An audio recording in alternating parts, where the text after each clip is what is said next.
रूस Ukraine तनाज़ा। Germany ने Ukraine को असला फराहम करने से क्यों इनकार किया? एक ऐसे वक्त में जब रूस और यूक्रेन के दरमियान तनाज़ा बढ़ रहा है, जर्मनी ने नेटो इत्तेहादी को हथियार फराहम करने से इनकार कर दिया है, जिस पर कई यूरोपीय ममालिक परेशान और नाराज हैं। लेकिन यूरोप के ताकतवर तरीन मुल्क के पीछे हटने की वजूहात तारीखी और पेचीदा हैं। बर्लिन के मशरक में घास का एक बड़ा मैदान है, जहाँ की मिट्टी में जंग की खौफनाक कहानियाँ मौजूद हैं। यहाँ आज भी जब किसान हल चलाते हैं तो ज़ेरे ज़मीन इंसानी हड्डियाँ और असले के टुकड़े मिलते हैं, जो दूसरी आलमी जंग की सफाक तरीन लड़ाइयों की बाक़ियात हैं। ये 1945 में बहार का मौसम था। जर्मनी के सरबराह हिटलर बर्लिन के एक बंकर में छुपे हुए थे। इनकी फौजें पसपा हो रही थीं। सोवियत यूनियन फौजें मशरक से आगे बढ़ रही थीं, लेकिन इनके ऊपर सेलो हाइट्स नामी पहाड़ी पर जर्मन नाजियों ने दिफाई पोजीशन संभाल रखी थी। हर लिहाज से वहाँ गुमसान की लड़ाई हुई, जिसमें खून की होली खेली गई। सोवियत फौज ने बिलाखिर फतह हासिल की, जिसकी वजह से जंग के खात्मे में तेजी आई, लेकिन एक अंदाजे के मुताबिक इस जंग में इनके 30,000 फौजी मारे गए। सेलो हाइट्स में इस जंग की यादगार का दौरा करने से ये समझना आसान हो जाता है कि बहुत से जर्मनों के जहनों में इसकी तारीख कितनी गहरी और किस तरह पेवस्त है, और किस तरह 20वीं सदी के वाक़यात आज भी इसकी खारजा पॉलिसी पर असरअंदाज होते हैं। ये इन वजूहात में से एक है जिनकी बिना पर जर्मनी ने यूक्रेन को हथियार भेजने से इनकार कर दिया है। जर्मनी मजमूई तौर पर अब अमन पसंदों की कौम है। एक सालाना सर्वे से पता चला है कि ज़्यादातर जर्मनों का ख्याल है कि तनाज़ात को हल करने का बेहतरीन तरीका सिफारती मुज़ाकरात हैं। जर्मन फौज अमन मिशन के अलावा किसी और तरह के ऑपरेशन में शाज़ो नाज़र ही हिस्सा लेते हैं, अगरचे इनमें 90 की दिहाई में बल्कान और हाल ही में अफगानिस्तान जैसे चंद अस्तशना भी हैं जो कि बहुत मुतनाज़िया हैं। सितम ज़रीफ़ी ये है कि ये दुनिया के सबसे बड़े हथियारों के बरामद कुनंदगान में से एक है, हालांकि इसकी पैदावार अमरीका और रूस के मुकाबले में कम है, और इसका इस बात पर सख्त कंट्रोल है कि हथियार कहाँ भेजे जाते हैं। हालांकि एंगेला मेर्केल की हुकूमत पर बाज़ औक़ात इन असूलों पर कायम न रहने का इल्ज़ाम भी लगाया गया था। जर्मनी मार्शल फंड के थॉमस क्लीन ब्रोकहॉफ का कहना है कि जब भी किसी किस्म के फौजी तनाज़ात की बात आती है तो जर्मनी की एक पुरानी तहम्मुल की पॉलिसी रही है, और हथियारों की बरामद को वहाँ तनाज़ात को कम करने के बजाय तनाज़ात को हवा देने के तौर पर देखा जाता है। ये इनकी पॉलिसी तनाज़ात वाले इलाकों में असला बरामद नहीं करने के हक में है। जर्मनी ने शमाल इराक में दाइश से लड़ने वाले जंगजुओं को मुसल्लह करने के मामले में इस असूल से रोगर्दानी की थी, लेकिन इनका कहना है कि यूक्रेन में सूरत हाल मुख्तलिफ है। इसकी पसे पुश्त इनकी तारीख है, जिसमें यूक्रेन और रूस में नाजियों के हाथों लाखों लोगों का कत्ल शामिल है। इनका कहना है कि ऐसी खूनी सरजमीन को असला बरामद करना, जिसे जर्मनी ने तख्लीक करने में मदद की थी, खूनी सरजमीनों के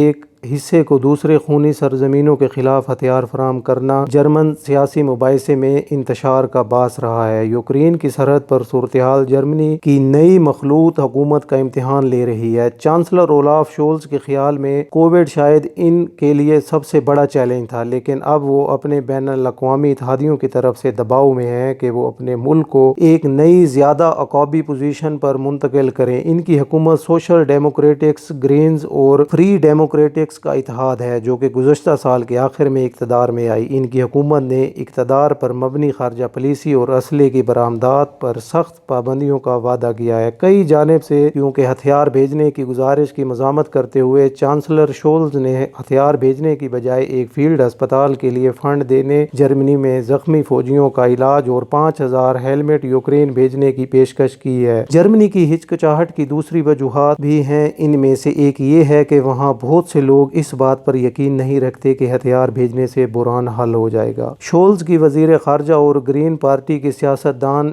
एनालीना बायरबोक ने निशानदही की कि जर्मनी यूक्रेन को माली इमदाद देने वाला मुल्क है, और इसका ख्याल है कि ये असला भेजने से ज़्यादा मुअस्सर है। मेरे ख्याल में ये यकीन करना हकीकत पसंदाना नहीं है कि इस तरह के हथियारों की बरामदात फौजी अदम तवाज़न को बदल सकती है। बेहतरीन तहफ़्फ़ुज़ मज़ीद जारियत को रोकना है। अगर आप इस लफ्ज़ को इस्तेमाल करना چاہتے ہیں تو سب سے مضبوط ہتھیار یہ ہے کہ ہم نیٹو کے رکن کے طور پر متحد ہیں، جیسا کہ یورپی یونین کی 57 ریاستوں کا کہنا ہے کہ ہر نئی جارحیت کے اپنے بڑے نتائج ہوتے ہیں۔ چانسلر شولز اپنے پیشرو کی طرف سے اختیار کردہ مکالمے پر مبنی نقطہ نظر کے حامی ہیں۔ انگیلا میرکل نے فرانس کے صدر میکخواں کے ساتھ مل کر نام نہاد نارمنڈی فارمیٹ قائم کرنے میں اہم کردار ادا کیا، جس کے تحت جرمنی، فرانس، یوکرین اور روس نے مشرقی یوکرین میں جنگ بندی قائم کرنے کا ارادہ کیا۔ امید ہے کہ اب وہی فارمیٹ کام کرے گا۔ چانسلر سوشل ڈیموکریٹس کی خارجہ امور کے ترجمان نیلز شمٹ کا کہنا ہے کہ فرانس اور جرمنی ثالث ہیں اور میرے خیال میں ثالثی کرنے والے ملک کے لیے یہ بہت مناسب نہیں ہے کہ وہ یوکرین میں ایک فریق کو ہتھیار بھیجے، کیونکہ ہم سفارتی حل کو فروغ دینے کی کوشش کر رہے ہیں اور جرمنی اسی طرح کی سفارت کاری کے لیے اچھی پوزیشن میں ہے۔ اگرچہ چانسلر شولز کا صدر پوتن کے ساتھ مس میرکل جیسا اثر و رسوخ نہیں ہو سکتا، لیکن اپنی تاریخ کی بدولت روس کے ساتھ جرمنی کا تعلق بہت سے دوسرے مغربی ممالک کے مقابلے میں مختلف ہے۔ ہزاروں جرمن کمپنیاں وہاں کاروبار کرتی ہیں،